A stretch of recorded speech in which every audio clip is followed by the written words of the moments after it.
Dans cette vidéo, on va parler de pourcentage.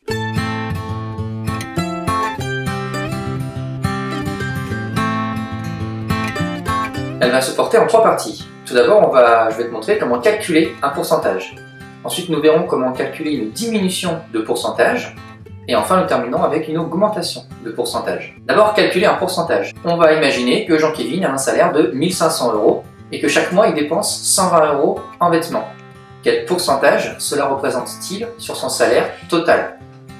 Pour ça, on va utiliser la formule suivante, valeur sur effectif total fois 100. Ici, on va appliquer cette formule et remplacer notre valeur par 120. Notre effectif total, notre valeur totale, c'est son salaire, c'est 1500. Et on va multiplier tout ça par 100. On trouve 8. Ça veut donc dire que Jean-Kévin utilise 8% de son salaire par mois dans les vêtements. Maintenant, parlons de réduction. On va imaginer que l'on veut acheter un pantalon à 65 € et qu'il est en réduction à 40%.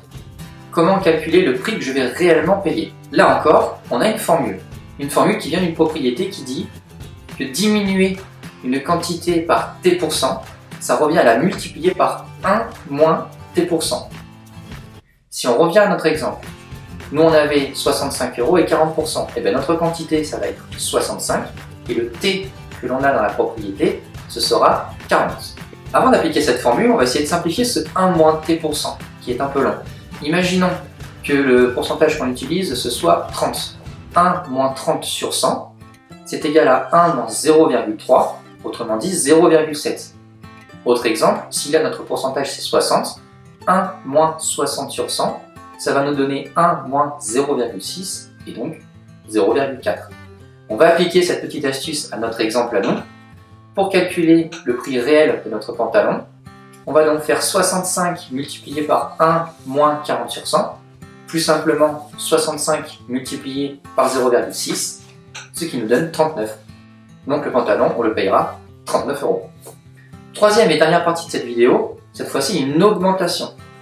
Imaginons que Jean-Kévin ait une moyenne de 12,6 sur 20 au deuxième trimestre.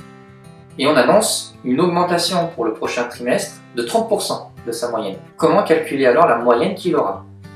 Là encore, on a une propriété quasiment similaire à la première qui dit qu'augmenter une quantité de T%, ça revient à la multiplier par 1 plus T%. Je reviens à notre exemple.